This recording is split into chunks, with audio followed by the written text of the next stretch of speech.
Sí, bueno, ok. Buenas tardes a todos. Vamos, vamos a tener un momento de oración. Quisiera pedirte que oráramos. Siempre hay necesidades, pues es Angie, ¿verdad? Ahí está Angie. Vamos a orar por Angie, por su espalda. No te había visto, pero qué bueno que estás aquí. Veo por ahí a un accidentado, veo un brazo que no sé qué pasó. Vamos a orar por el brazo. Por Angie, Javier, el otro domingo oramos por Javier y no sé si anda aquí. No, Javier y Karen. Y ahí estás, Javier. Y un niño, Sebastián, y Poncho, el esposo de Luzma.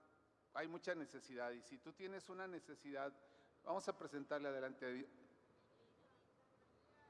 Elvirita.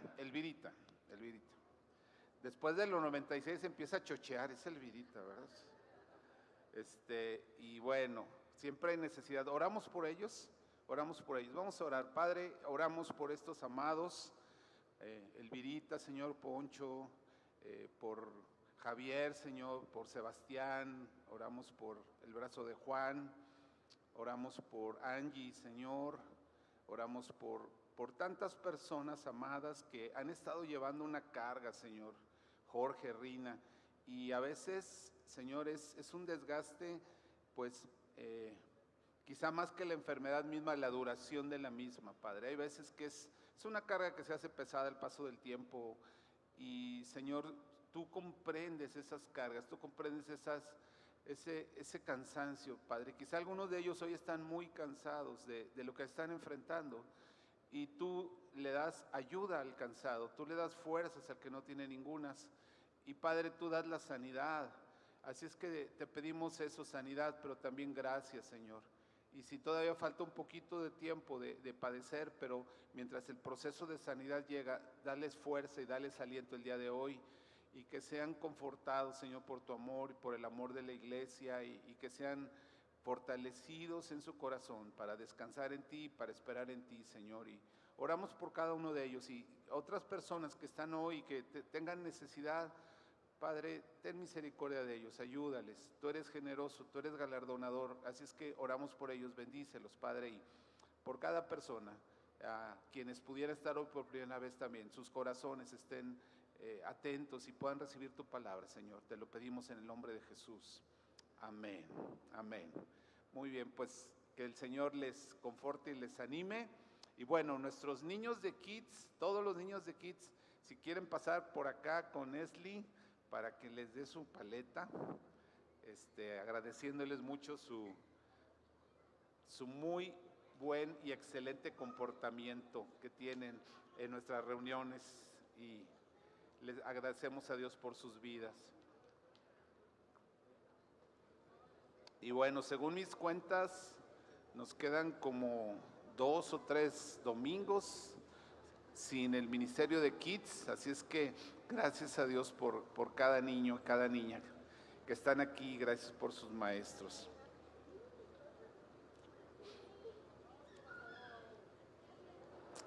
Bueno, mientras los niños pasan por su paleta, te quiero pedir que abras tu Biblia en la carta a los Efesios, en el capítulo 5, carta a los Efesios capítulo 5.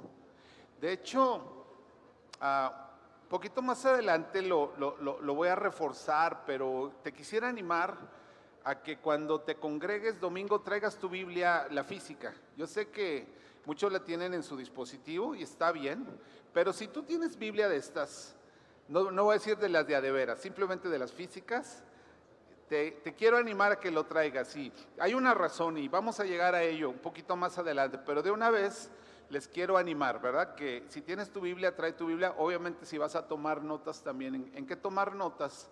Y empezamos una serie desde la semana pasada que tiene que ver con lo que se llaman los hijos de luz, que sería cómo un cristiano se debe de comportar y qué son las cosas donde tenemos que aprender a movernos de donde estábamos antes de conocer al Señor, cuando no sabíamos ni qué onda con Dios, ni teníamos relación con Él, pero luego al irle conociendo, ya sea que tuvimos un encuentro con Él o poco a poco nos fue cayendo el 20, y entonces ahora estamos caminando, como dice ahí, en la luz. en la compañía de Dios. Y en esta carta lo que estamos leyendo es como la descripción y las instrucciones de hacia dónde Dios nos quiere llevar.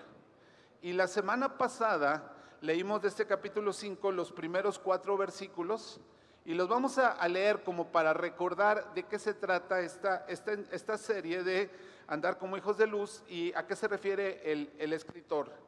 Y te voy a pedir que leas conmigo los primeros 4 versículos. Dice así: sed pues imitadores de Dios como hijos amados, y andad en amor, como también Cristo nos amó, y se entregó a sí mismo por nosotros, ofrenda y sacrificio a Dios en olor fragante.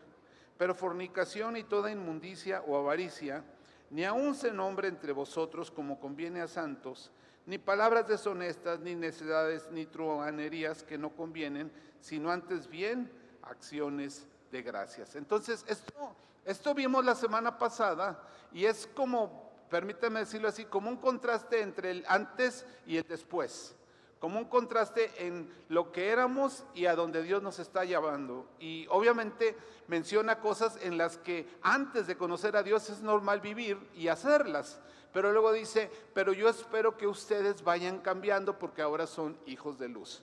Y vamos a avanzar en estos versículos y ahora vamos a empezar del 5 en adelante y quiero pedirte que leas el versículo 5 poniendo mucha atención en a qué es lo que añade sobre esto el apóstol Pablo a los creyentes. Y por favor lean conmigo, versículo 5 dice así: porque sabéis esto, que ningún fornicario o inmundo o avaro que es idólatra tiene herencia en el reino de Cristo y de Dios. Aquí Pablo, voy a decirlo así, habla como muy fuerte. Y habla muy fuerte porque él conocía de qué pie cojeaba su congregación. Él conocía a los creyentes de la iglesia de Éfeso. Muchos de ellos los conocía personalmente y sabía de dónde Dios los había sacado. O sea, sabía lo que eran antes y ahora que eran cristianos. Y Pablo también sabía que ellos y todos los cristianos tenían que luchar por esa transformación para no regresar a lo que eran antes, sino mantenerse avanzando como hijos de Dios, como discípulos. Quizá tú has tenido un jardín en tu casa y el jardín así, el pastito, ¿verdad? Que está bien bonito, algunas florecitas, pero de repente tienes la desgracia que te cae una plaga. No sé si te ha tocado plaga, ¿verdad? Yo me acuerdo de una plaga que nos cayó en el jardín, una famosa gallinita ciega, ¿verdad? Un animalito que nos secaba el pasto y por más que le echabas agua y lo regabas, se te secaba y me acuerdo que yo fui con mi jardinero experto, ¿verdad? Que está ahí sentadito el Gil. Oye Gil, ¿por qué mi pasto se seca? Y dice, es por la gallinita ciega. Es por la gallinita ciega. Esa gallinita se va a la raíz y la lastima y se seca el pasto. Entonces, ¿cuál es la solución? Pues tenemos que acabar con la gallinita ciega, ¿no? Y que hazle de esta manera y que échale esto. Y lo hice, ¿y qué creen? Después de un tiempo que acabé con la gallinita ciega, pues el pasto se puso muy bonito hasta que la gallinita volvió. Y me di cuenta que no solo era ciega, era terca, ¿verdad? Porque volvió. Y volvió y otra vez lastimó el pasto hasta que un día finalmente ganó la gallinita ciega, ¿verdad? Se quedó con el pasto. Ya perdí la esperanza de seguirlo manteniendo porque la plaga había regresado. Y ese es el tema con los cristianos de Éfeso, que Pablo reconoce, como dice el versículo 5, que había algunos que practicaban la fornicación, que eran muy inmorales, y conocieron al Señor y entendieron que andar en Cristo tenían que dejar esos pecados sexuales y ya no andar en ellos, se convirtieron a Cristo y ahora como cristianos estaban aprendiendo un nuevo camino, pero siempre había el peligro de que la plaga volviera. Había el peligro de que se encontraran en redes con una exnovia y volvieran a hacer contacto con ella y volvieran a caer en la fornicación. Entonces Pablo decía, miren, ustedes tienen que entender que si ustedes practicaban la fornicación y ahora son cristianos, tienen que estar conscientes del peligro de que la plaga no vuelva a aparecer. Si ustedes antes eran inmundos, o sea, sean cosas desagradables, deshonestas, y las están cambiando, tienen que tener cuidado para que no vuelva a aparecer esa plaga. Si ustedes antes eran avaros, eran codos, amaban el dinero por encima de todas las cosas y están dejando ese camino atrás, tienen que estar atentos porque ahora en Cristo tienen que vivir de una manera diferente, pero el peligro siempre está presente. Y ese peligro tiene esta característica. Dice el versículo 5 que los que hacen esto, ninguno de ellos va a tener herencia. ¿Qué no va a tener? No va a tener herencia. No va a tener herencia en el reino de Cristo y de Dios. Ahora, yo me di cuenta de esto. Cuando nosotros no estamos conectados con Dios, cuando nosotros no hemos nacido de nuevo, cuando Dios no ha cambiado nuestro corazón, cuando somos pues como nacimos, ¿verdad? Esa persona, vamos a decir que en esta condición nosotros no tenemos herencia, somos unos desheredados. Nada que Dios nos vaya a dar, nada que Dios esté preparando para nosotros en la eternidad, no tenemos derecho porque no estamos ni siquiera conectados con Dios. Pero cuando cruzamos ese abismo a través de Jesús y cuando nos convertimos en hijos de Dios, cuando Él cambia nuestro corazón, cuando Él nos da una nueva naturaleza, cuando empezamos a vivir ahora en su camino, entonces Dios prepara herencia. ¿Qué prepara? Prepara mucha herencia. Y esa herencia tiene la característica de, escúchenme, tiene la característica de aumentar o disminuir. ¿Me oyó? La herencia que Él prepara puede aumentar o puede disminuir. De hecho, en el mundo natural, pues un heredero o alguien que le va a heredar a sus descendientes algo, pues tiene el privilegio, la prerrogativa de determinar cuánto le da a cada uno, ¿verdad? Luego por eso se andan peleando, a mí me dejó, no, pero a mí me dejó acá, no, pero yo quiero el caballo, no, pero yo quiero la casa, ¿verdad? ¿Qué parte le toca a cada uno? Eso lo determina el heredero, el que va a heredar. Al que le van a heredar. Y con Dios tiene una gran herencia para nosotros, porque ya lo he dicho otras veces, la idea de la eternidad con Dios no es como un socialismo santificado. No es como, a ver, todo el mundo pase por su bata, todo el mundo pase por su arpa, todo el mundo pase por su nube, y ahí todos acomodaditos y todos igualitos. No, en el cielo también hay niveles. En el cielo lo que es una morada, una casa, en el cielo lo que es un área de trabajo, porque también hay trabajo, en el cielo una responsabilidad, es diferente. Dios a cada uno le va a dar en la eternidad un nivel de herencia. Mire lo que dice un poquito atrás en la segunda carta a los Corintios. Segunda carta a los Corintios, en el capítulo 5, el versículo 10. Segunda de Corintios 5, 10. Lea con mucha atención. Dice, porque es necesario que todos nosotros, ¿quiénes? O sea que de aquí, de este grupo, todos, ninguno se va a escapar. Es necesario que todos nosotros comparezcamos ante el tribunal de Cristo. Ahora le explico rápidamente. La Biblia dice que hay dos juicios o dos tribunales ya en la eternidad. Después de esta vida hay dos juicios. El primero, que es el juicio ante el trono blanco de Dios, ese juicio nadie lo va a pasar. Ahí es solo para condenación. Ese es nada más para el que nunca creyó, no quiso, rechazó, pum, va para ahí y condenado. Pero de ese ahorita no nos vamos a ocupar. Vamos a ocuparnos del otro que hay en el cielo que se llama el tribunal de Cristo. Ese es otro. En el tribunal de Cristo ninguno es condenado, porque ahí solo llegan los hijos de Dios. Pero es un tribunal. Y en ese lugar todos los cristianos, desde el mayor hasta el menor, todos los cristianos se van a presentar o nos vamos a presentar para rendir cuentas y para recibir recompensas. Entonces no está hablando del trono de condenación, del juicio de condenación, sino del de recompensas. A ese se refiere este versículo. Entonces dice, es necesario que ¿quiénes? Todos, o sea, nosotros, todos. Es necesario que todos nosotros comparezcamos ante el tribunal de Cristo. ¿Para qué? Para que cada uno de todos, para que cada uno ¿qué? Reciba lo que se merece, reciba según lo que haya hecho mientras estaba en el cuerpo, sea bueno o sea malo. ¿Es claro lo que está diciendo aquí?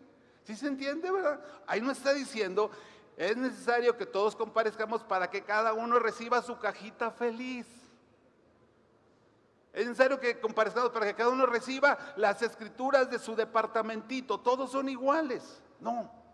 Dice claramente la Biblia que los que nos presentemos delante del Señor, cada uno vamos a recibir de acuerdo a qué, a lo que hayamos hecho. ¿Cuándo? Mientras estábamos aquí, ahorita. Lo que tú estás haciendo hoy con tu vida, ¿está sumando herencia o está restando herencia? La manera en que tú y yo nos hemos comportado esta semana no nos está condenando, no está mandando al infierno, pero está aumentando nuestra herencia o está disminuyendo nuestra herencia.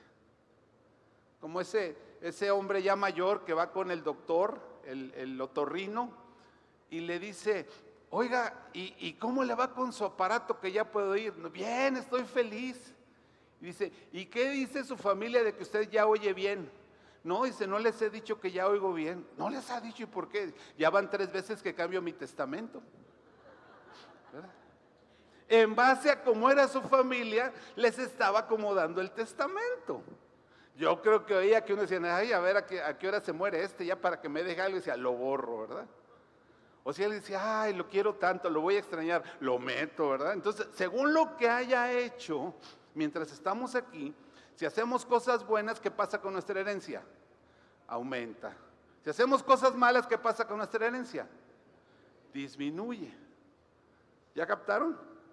Por eso el apóstol Pablo estaba muy preocupado en el buen sentido, pensando en la iglesia de Éfeso o en la iglesia de Corinto, en la iglesia cristiana, incluso en nosotros, diciendo, Dios quiere que nuestra vida se caracterice porque lo que éramos antes, la clase de alimaña que éramos antes, la rata de 2 patas que éramos antes, esa plaga no venga de este lado de nuestra vida a contaminarnos para que empecemos otra vez a repetir aquellos patrones. Es lo que está diciendo básicamente ahí en Efesios 5, en el versículo 5. Déjenme, nos movemos a la presentación, déjenme compartirles este mismo versículo, Efesios 5:5, en la versión que se llama El Mensaje. Es una paráfrasis, dice así, si nos movemos al punto 5, ahí exacto, dice, puedes estar seguro de que usar a las personas, que eso sería la fornicación, usar a una persona para el placer personal, o usar la religión, o usar las cosas, que sería una forma de avaricia, usar eso solo por lo que puedes obtener de ellas, o sea, un uso egoísta, que es una forma de idolatría, no te llevará a ninguna parte correcta y ciertamente a ninguna parte cerca del reino de Dios. Repasando lo que acabamos de ver. Entonces, hay dos ideas básicas que te quiero decir de este versículo, y una de ellas tiene que ver con, entonces, no usar a las personas a través de la manipulación. Hoy es muy común que muchos negocios se hacen por manipulación. Hoy es muy común que la gente cae en trampas por manipulación. Te dice, mira, esta es una oferta, pero te quedan 15 minutos y fírmale, y la letra chiquita no te la enseñan, y cuando te das cuenta, no, pues ya se aprovecharon de ti. Eso es muy común. Entonces, el apóstol dice, tengan cuidado de no manipularse unos a otros. Tengan cuidado de no tener una agenda secreta. Si ustedes se relacionan entre ustedes, háganlo por un amor genuino. No lo hagan para ver qué provecho les saco. No lo hagan para ver qué puedo obtener. No lo hagan para ver cómo me aprovecho de alguien. O sea, porque la iglesia es una familia y hay tantas posibilidades de relación entre nosotros, ¿verdad? O sea, nos hacemos amigos, algunos emparentamos, otros hacemos negocios, nos asociamos, compramos cosas el uno al otro. Y dice, todo eso lo debemos de hacer de manera que no haya agenda secreta, que no se aproveche ninguno del otro, que no sea mal quedado, que no pida prestado y no pague, que no ofrezca un servicio y no lo haga bien. En fin, todo aquello en lo que nosotros nos vamos a relacionar entre nosotros y con los de afuera, dice, deben de asegurarse de que no hagan estas cosas, porque eso les aleja de la recompensa que Dios tiene para ustedes. ¿Recuerdan que la Biblia dice que hasta un vaso de agua dado con amor va a tener recompensa? ¿Ah? ¿Sí recuerdan eso? Esto es sí y eso es no. Sí, ¿verdad? Hasta un vaso de agua tiene recompensa. Imagínense una torta ahogada. Más recompensa. Si estas cosas que pueden ser tan pequeñas tienen recompensa, ¿cuánto más si hacemos muchas cosas con una buena motivación a las personas y no al revés, regresando a los patrones de la vida pasada? ¿Ok? ¿Vamos bien? Vamos a movernos al siguiente versículo. Otro de los temas importantes para ser hijos de luz. Dice el apóstol Pablo en 5:6, lea conmigo en su versión, que es la Reina Valera. Dice, nadie os engañe con palabras vanas, porque por estas cosas viene la ira de Dios sobre los hijos de desobediencia. Nadie los engañe, nadie los engañe. Cuando hablamos de la manera de comportarnos aquí en la tierra, digamos que los creyentes siempre han estado en el peligro, no solo de lo que está mal afuera, sino de los engaños que surgen dentro. O sea, de las cosas que parecen una cosa, pero no lo son. Y entonces Pablo decía, hey, tengan cuidado, porque puede ser que dentro de lo que tú escuchas, algunos te quieren engañar, y él dice palabras vanas. Y eso como que no es así como que, a ver, ¿qué quiere decir palabras vanas? A ver, explíqueme más, Pablo, ¿qué es eso de que me engañen con palabras vanas? Vámonos a la Biblia del mensaje, por favor. Fíjense bien, dice, no se dejen engañar por la charla religiosa suave. Esto nos va a ayudar a entender qué es la palabra vana. Una charla religiosa suave es cuando te explican cosas de Dios que no son ciertas. ¿Me escuchó? Una charla religiosa suave es cuando se dicen cosas de Dios, de la palabra, que suenan bien, que a la gente le cae bien, le gusta oír, pero que no son totalmente ciertas, o puede ser solo ciertas en una parte. Y eso es un peligro.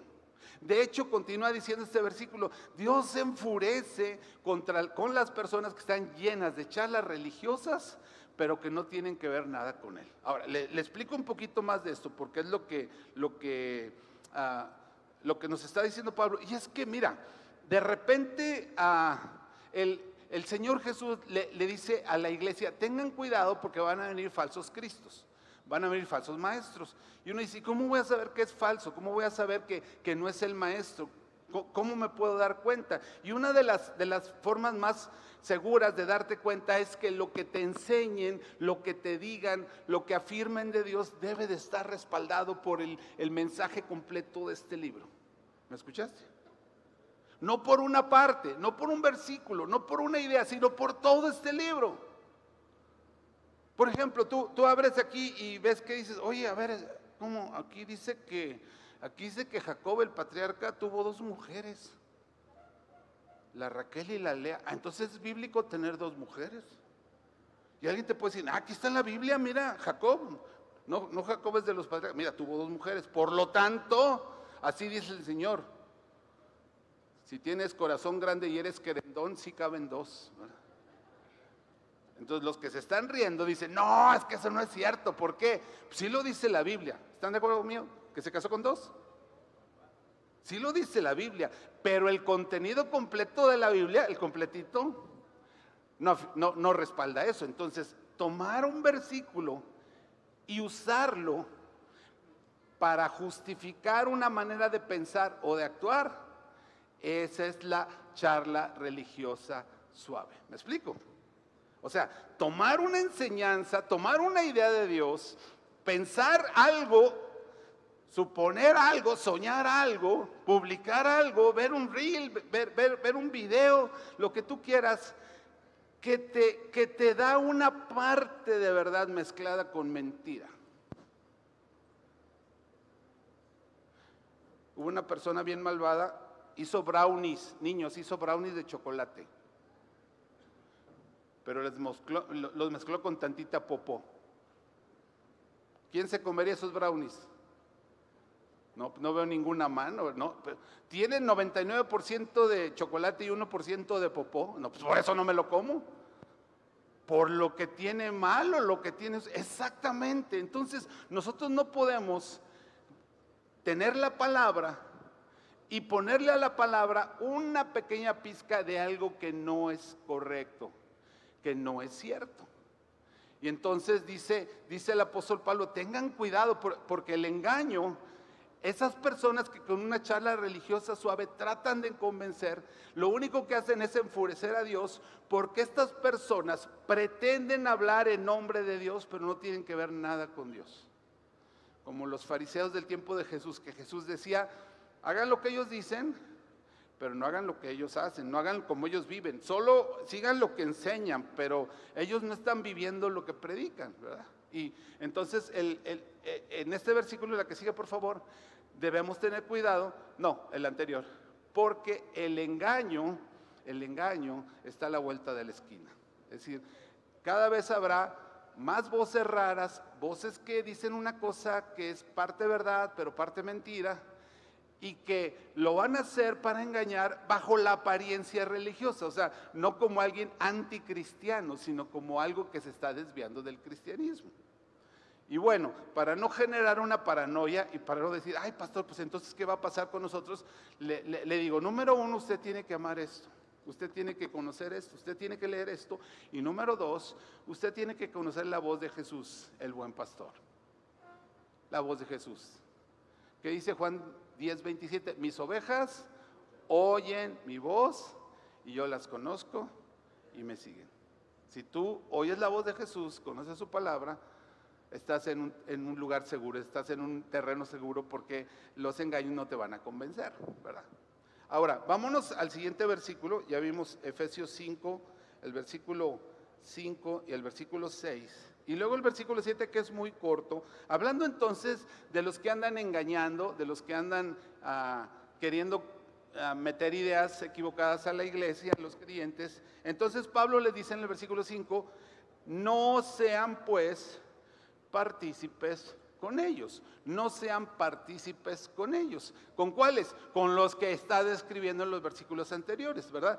No te hagas parte de ellos. Y en el mensaje, por favor, en la versión del mensaje, pues dice, ni siquiera pasas el rato con gente así. ¿Ni siquiera qué? Pasas el rato. Me gustó esa expresión, ¿verdad? No pases el rato. Uno dice, ay, pues ¿qué tiene de malo? Es mi amigo, yo sé que es esto, yo sé que dice aquello, yo sé que de repente, pues, el tema de pasar el rato con alguien así, es como dice el refrán, tú conoces este refrán que dice, el que con lobos anda, ¿qué? ¿Sí se lo saben? El que con lobos anda, ¿qué le pasa? Aunque no sea lobo, aprende a aullar, ¿verdad? Oh, qué curioso, ¿verdad? Este no es lobo, pero parece lobo. Habla como lobo, se comporta como lobo. ¿Por qué? Porque siempre anda con los lobos, ¿verdad? Entonces, aquí yo quiero como pedirte de favor, recuerda este versículo 7, porque nos va a ayudar como dentro de 3 semanas para algunas cosas que quiero que hagamos, ¿sí? Anótenlo, pongan una pegatina, díganle a su esposa para que se lo recuerde cada rato, ¿verdad? El método que funcione con usted. Pero yo quiero pedirte, recuerda este versículo para como dentro de 2 o 3 semanas, cuando lleguemos a una serie de acciones que yo te quiero animar a que vayamos preparándonos. Pero es tan importante partir de esto. ¿Con quién te juntas? ¿Con quién pasas el rato? ¿Haciendo qué te entretienes? ¿Qué es lo que te llena tu tiempo vacío? Voy a decirlo así, porque la Biblia dice, hey, no, ten cuidado de quien te pudiera estar metiendo ideas equivocadas, ¿ok? Entonces, por favor, no se olviden del versículo 7. Yo espero que dentro de 2 o 3 semanas, cuando les diga, oigan, ¿se acuerdan de lo que vimos hace 3 semanas del versículo 7? Y ustedes me digan, sí, pastor, lo tengo bien grabadito. No se me ha olvidado, aquí lo tengo bien fresquecito en mi mente, ¿ok? No participes con ellos en nada, para que no acabes aullando como lobo. Vamos al versículo 8.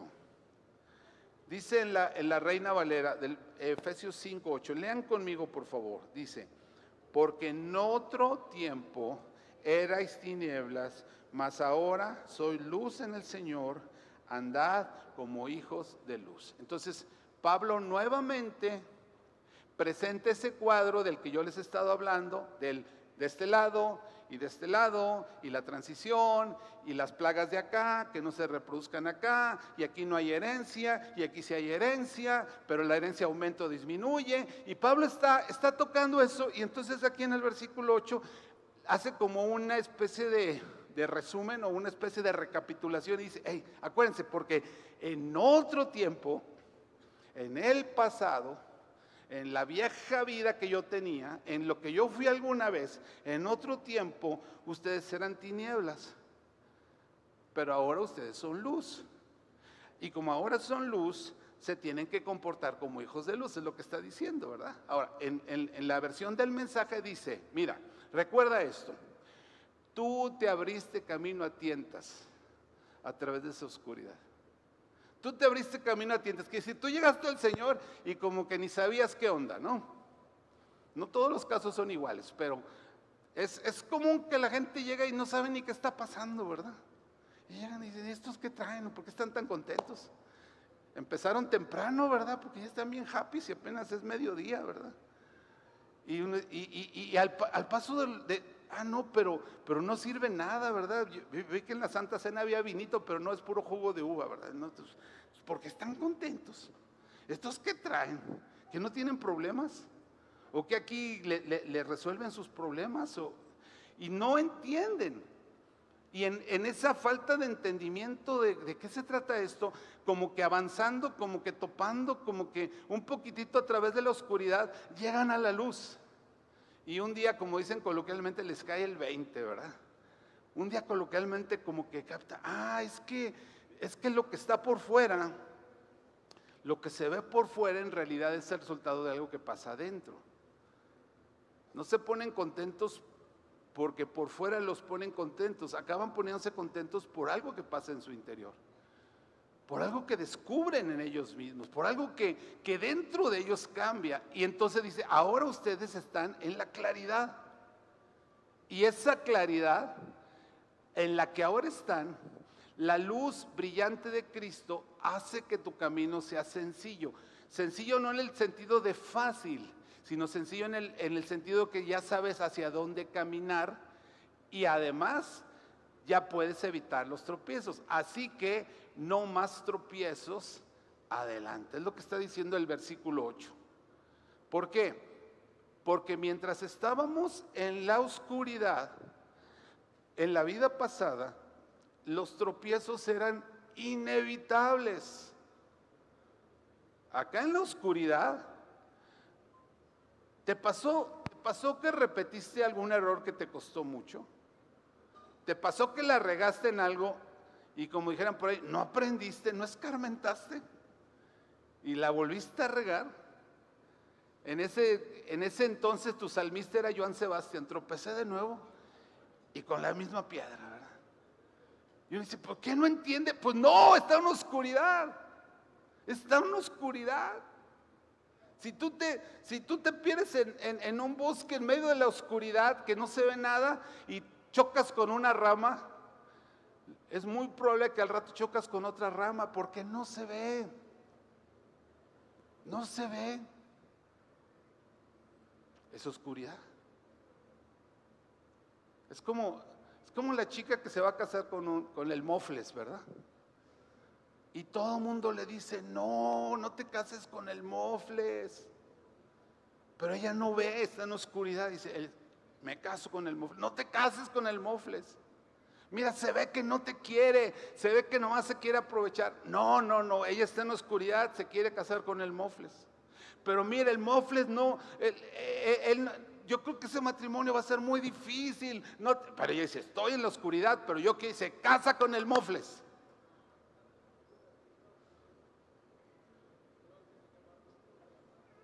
Y cuando se casa con el mofles, le va mal. Después de un tiempito le va mal. Y truena su relación con el mofles. Y el mofles la deja, ¿verdad? Por la caguama, se va con la caguama y la deja. Pero después del mofles se encuentra el cilantro. Y dice, me voy a casar con el cilantro. Y le dice, no, no lo hagas. ¿Qué no te fijaste cómo te fue con el mofles? No, no se fijó. ¿Por qué? Porque está en oscuridad. Y el que está en oscuridad no puede ver. Esa es una de las cosas que más frustra el intento de comunicación entre el que está en la luz y el que está en la oscuridad. Porque el que está en la oscuridad ve las cosas y piensa que el que está en la luz ve las cosas y piensa que el que está en la oscuridad también las ve, pero él no las ve porque está en la oscuridad. ¿Me explico? ¿Verdad? Y entonces, ¿cómo te vas a casar con el cilantro? ¿No ves que el cilantro no te ama? No, sí me ama. ¿No ves que el cilantro es igualito al mofles? No, no es igual. ¿No ves que el cilantro no te quiere, se quiere aprovechar? No, no. Mira, con el mofles fue lo mismo. No, el cilantro es diferente. Y se casa con el cilantro. ¿Y cómo le va? Le va mal. ¿Verdad? Eso es lo que significa estar en las tinieblas. En las tinieblas, mis amados, uno no aprende. En las tinieblas uno no recapacita, porque está uno en tinieblas. Es como cuando te paras, está oscuro y te pegas en el dedo chiquito. Ay, ¿verdad? Eso no garantiza que la siguiente vez no te vayas a pegar si sigues en oscuridad. O que te pegas en un lado y al ratito te das otra vez en ese dedo, en otra cosa que chocaste. ¿Por qué? Porque en las tinieblas es inevitable los tropiezos. Pero la única oportunidad que tenemos es la luz, porque en la luz sí podemos evitar los tropiezos. No dice que automáticamente se van a quitar, pero que si nosotros estamos caminando en la brillante luz de Cristo, el camino será más sencillo, no fácil, pero sencillo, porque entonces podemos evitar los tropiezos. ¿Cómo? Pues aquí hay muchos consejos para evitar los tropiezos. Aquí dice cómo trabajar, aquí dice cómo hacer negocios, aquí dice cómo relacionarte con tu esposo, con tu esposa, aquí dice cómo relacionarte con tus hijos, con tus papás, con tus abuelitos, con la suegra, aquí lo dice. Aquí dice con quién casarte, aquí dice cómo manejar tu dinero, aquí dice cómo manejar tus pensamientos, aquí lo dice todo. Entonces, aquí hay luz. Y la luz te ayuda a ver dónde hay tropiezos y así no más tropiezos, ¿verdad? Versículo 8. Vamos al versículo 9. Ya casi terminamos por el día de hoy. Mi meta es llegar al versículo 25. Entonces, no es cierto. Vamos a terminar en el versículo 10 el día de hoy. Así es que vamos con el penúltimo. El versículo 9 dice, hablando de que ahora son luz y antes tinieblas, dice, porque el fruto, o sea, el resultado del Espíritu Santo viviendo en ti, porque el fruto del Espíritu, la evidencia, la consecuencia de que el Espíritu Santo esté en ti en la luz, es bondad, justicia y verdad. Eso va a estar produciéndose dentro de ti como un fruto. ¿Como un qué? No los oí muy convencidos. Ajá. Si el Espíritu Santo está trabajando en tu corazón, tú vas a producir esa clase de fruto. ¿Tú vas a qué? A producir esa clase de qué? De fruto. Y se llama fruto porque es el resultado de una relación. No es el resultado de un esfuerzo. Es el resultado de una ¿qué? No, de un esfuerzo. Por eso los árboles no pujan para dar manzanas. No es el resultado de un esfuerzo, pero sí dan manzanas, porque es el resultado de una relación. Están conectados al árbol. El árbol les da savia, el árbol les nutre, el árbol les sostiene y ellos producen fruto, salen manzanas, no tienen que pujar. Si fuera por su esfuerzo, entonces la rama estaría ahí todo el día, toda la noche pujando hasta que aventara una manzana. El Espíritu Santo dentro de nosotros, habitando en ti, habitando en mí, guiándonos, nutriéndonos, hace que aparezca ese tipo de fruto: bondad, justicia y verdad. No es lo que produces tú esforzándote, sino tu relación con Él te hace fructífero. Vamos a verlo en la versión del mensaje, este versículo, por favor. Dice: lo bueno, lo correcto y lo verdadero. Repite conmigo: lo bueno, lo correcto y lo verdadero. Estas son las acciones apropiadas para cada hora del día. ¿Cómo puedo yo en la mañana hacer lo bueno o lo correcto o lo verdadero? Conectado con el Espíritu Santo. ¿Cómo puedo yo en la noche antes de dormir escoger lo bueno, lo correcto o lo verdadero? Conectado con el Espíritu Santo.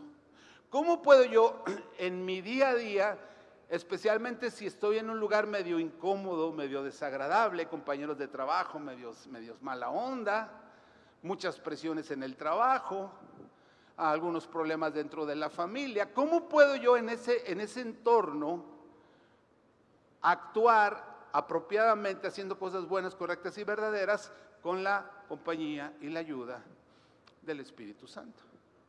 Porque acá en las tinieblas no estaba el Espíritu Santo, pero el Espíritu Santo nos trae de este lado y se queda con nosotros para ayudarnos a vivir de esta manera.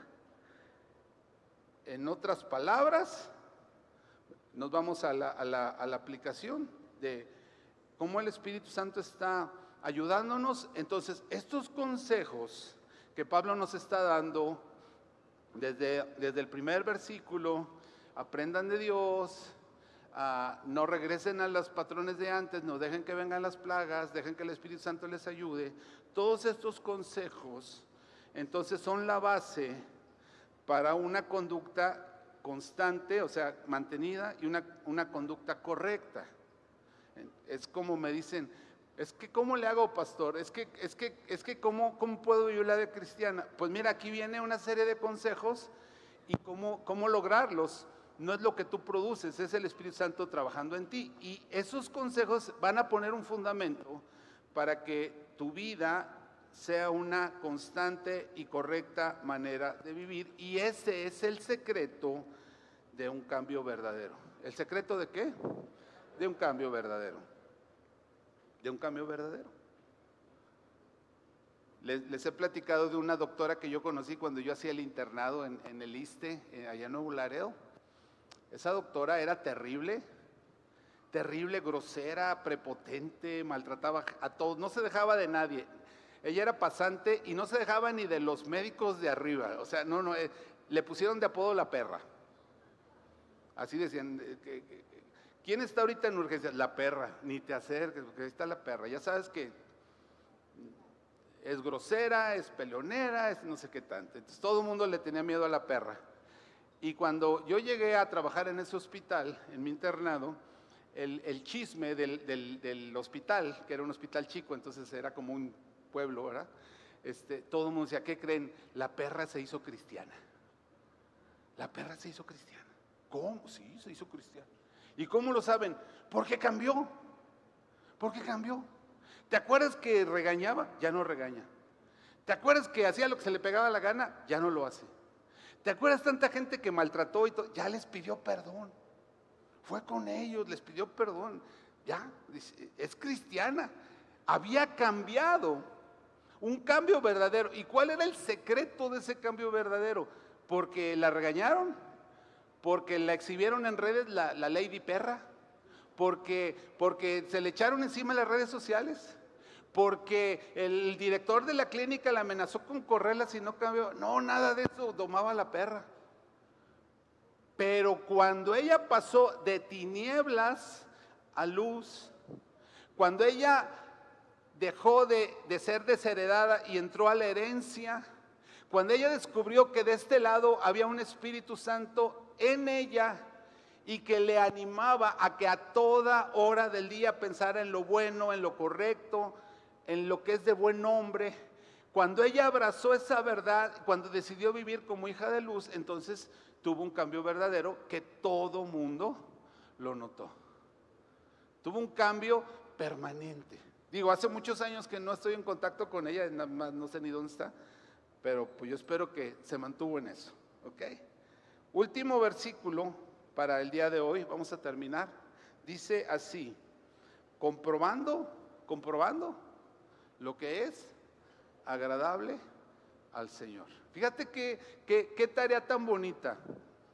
A ver, espero no perderlos porque ya es el final. Fíjate qué tarea tan bonita que en tu vida, cada cierto tiempo, tú te des cuenta que tu manera de vivir está agradando a Dios.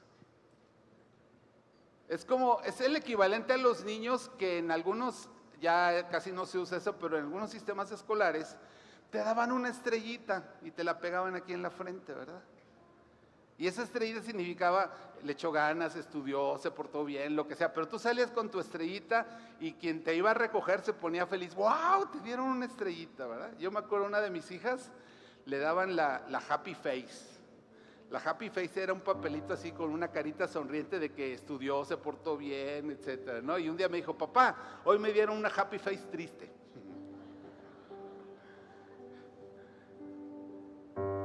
Una Happy Face triste, ¿verdad?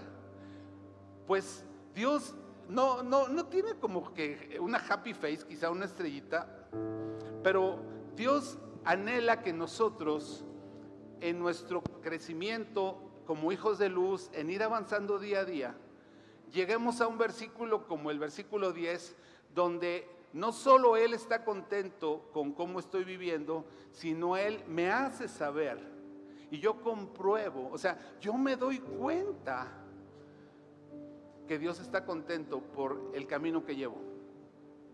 Quiero que pienses, Dios no es como el árbitro que está siempre viendo en qué te equivocas para marcar la falta. Es más bien como un papá que te quiere animar y que celebra, y si se puede celebra contigo cada avance que tú tienes, porque así somos los papás.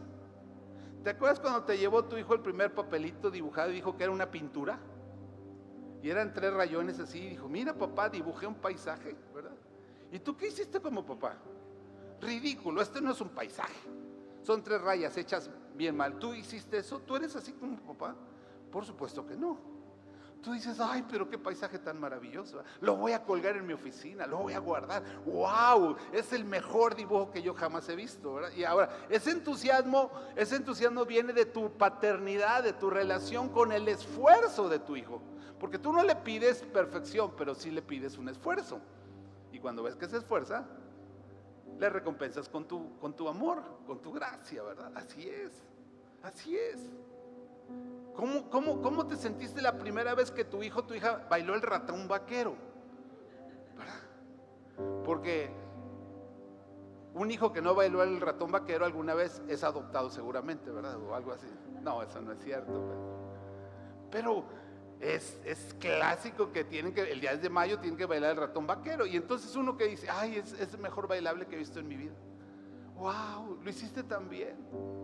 Eso de que todos fueron para allá y tú para acá hizo la diferencia. Fue el momento top del día. No, es que eso hizo que eso valiera la pena. ¿Y por qué? Porque eres un papá reforzando, reconociendo, apreciando el esfuerzo de tu hijo por caminar. Entonces Pablo dice: oigan, les estoy dando una serie de consejos desde el versículo 1, aplíquenlos, obedézcanlos, ténganlos presentes, porque va a llegar un momento en ese caminar que no hemos terminado, ahorita vamos en el versículo 10, pero va a llegar un momento donde tú también te des cuenta que a Dios le agrada tu esfuerzo por caminar con Él. Vámonos a la versión del mensaje, por favor. Entonces dice: averigüen qué agradará a Cristo, y luego qué, háganlo. Ya que se den cuenta qué es lo que le gusta al Señor, entonces ustedes compórtense así. De esa manera seremos como Cristo, que Él decía: ya no mi voluntad, sino ¿cuál? La voluntad de mi Padre. Pero cuando Jesús llega a darse cuenta que no su voluntad, sino la voluntad de su Padre, no es como, uy, ni modo, me tocó esto, voy a tener que hacer lo que no me gusta porque a mi papá le gusta y yo no quiero eso, sino que ha caminado con él y llega el momento en que los deseos del Hijo se parecen a los deseos del Padre. ¿Me escucharon? A ver, hijos, cuando tú eres pequeño, ¿tú deseas arreglar tu cuarto o no deseas arreglar tu cuarto? La mayoría de los niños, no todos, hay alguno que otro, pero la mayoría no tiene ganas de arreglar su cuarto. Le encanta ese desorden, le encanta todo regado, le encanta todos los juguetes, la ropa, todo, la cama sin tender. ¿Y cuál es la cantaleta del papá o de la mamá con el niño de qué chiquito? Arregla tu cuarto. Y arregla tu cuarto parece que es un castigo, parece que es una maldición. Arregla tu cuarto parece que es la peor de las cosas que le puede hacer un padre a un hijo. Pero a medida que el hijo va creciendo, el hijo va madurando, a medida que el hijo se va convirtiendo en un hijo maduro, responsable, hay un día que el hijo decide que arreglar su cuarto es una buena decisión. ¿Sí o no? A ver, niños, ya hay aquí algunos niños que sí les gusta arreglar su cuarto. Veo una mano, Dios le bendiga. Veo otra mano, Dios le bendiga. No veo la mano de mi hijo, pero que Dios lo bendiga de todos modos. No sé. Es que si no lo molesto, dice que no lo amo, entonces lo tengo que molestar, ¿verdad? Ahora, ese hijo que ahora le gusta arreglar su cuarto, o que piensa que es buena idea arreglar su cuarto, está queriendo lo mismo que su papá. Por eso Jesús decía, ya no es mi voluntad, sino es tu voluntad. O sea, yo quiero hacer tu voluntad porque hacer tu voluntad es algo bueno, es algo agradable, es algo perfecto. Entonces, Dios quiere que nosotros nos vayamos acercando, caminando, creciendo, porque vamos a llegar a esta conclusión. Las cosas que Dios quiere para mi vida son las mejores cosas que me pudieran pasar. Apréndete esta definición. Apréndete esta definición, escríbela, apréndetela. La voluntad de Dios para mi vida es lo que yo siempre escogería si tuviera toda la información. La voluntad de Dios para mi vida es lo que siempre escogería si tuviera toda la información. Si tú tuvieras toda la información, no te casarías con el mofles porque tienes toda la información. Si tú tienes toda la información, no empezarías ese negocio con esta persona que es bien tranza porque tienes toda la información. Ahora, no siempre tenemos toda la información y por eso a veces no entendemos algunas decisiones de Dios, algunos principios de Dios. Pero a medida que caminamos con Él, nos damos cuenta que lo que Él tiene para nuestra vida siempre será la mejor decisión. Porque su voluntad es buena, es agradable y perfecta. Entonces seremos como Jesús. Ya no es mi voluntad, sino su voluntad. Y ustedes recuerdan cuando el Padre abre el cielo y le dice a los discípulos, oigan, este que está allá abajo es mi hijo amado. Y yo quiero que sepan que yo estoy muy complacido con él. Estoy feliz de la manera en que él es mi hijo. Y eso no fue algo único, es algo que a Dios le encanta. A Dios le encanta de cuando a cuando abrir los cielos y decir, aquí tengo una hija amada. Y me encanta cómo está caminando conmigo. Aquí hay un hijo amado y me encanta el esfuerzo que está haciendo para dejar los patrones anteriores, no regresar a la oscuridad, no dejar que le caiga la plaga nuevamente, sino crecer como hijo de luz. Así es que esa es nuestra tarea para esta semana. Repasar, meditar, aplicar, preguntar, esperar en Dios y tomar buenas decisiones. ¿Ok? Vamos a orar. ¿Por qué no te pones de pie y oramos? Y presentamos nuestros corazones delante de Dios en esta hora. Vamos a orar y a responderle a Dios por esta palabra. Señor, nos presentamos delante de ti. Es claro el camino, Señor. Vivíamos en tinieblas y estábamos tan dispersos y con tantas malas decisiones, Señor. Y aún así a tientas y en la oscuridad, pero nos abriste un camino y empezamos a cruzar hacia la luz. Y ahora en la luz de Cristo, Señor, pues no tenemos por qué repetir los tropiezos, no tenemos por qué repetir los tropiezos. Amada iglesia, si tú estás siendo tentada a repetir un tropiezo, no estás obligada a caer otra vez, no estás obligada a repetir ese tropiezo. Tú puedes detenerte, tú puedes rectificar, tú puedes dar un paso atrás y decir, no, esta era mi vida pasada, así fui yo alguna vez, pero ya no soy esa persona. Todavía tengo que luchar, todavía la plaga quiere manifestarse, pero he sido hecho de nuevo, del interior hacia el exterior. No estoy cambiando de afuera hacia adentro, estoy cambiando de adentro hacia afuera. Y tú puedes comprobar lo que Dios quiere caminando con Él, escuchando a Jesús, leyendo su palabra. Tú puedes comprobar y tú puedes pedir su ayuda para cada decisión, porque estás en la luz. Tú puedes decirle, Señor, muéstrame donde hay un obstáculo, muéstrame donde hay un peligro, permíteme rodear el peligro y no caer en él.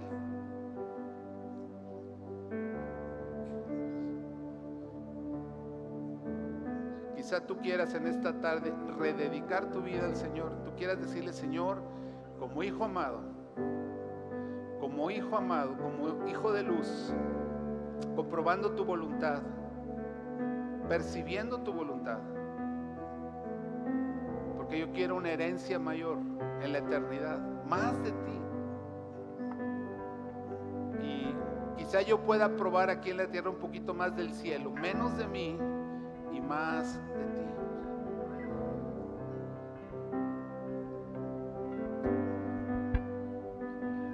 Menos de mí, Señor, y más de ti. Menos de mí, más de ti. Y haz lo que tú quieras.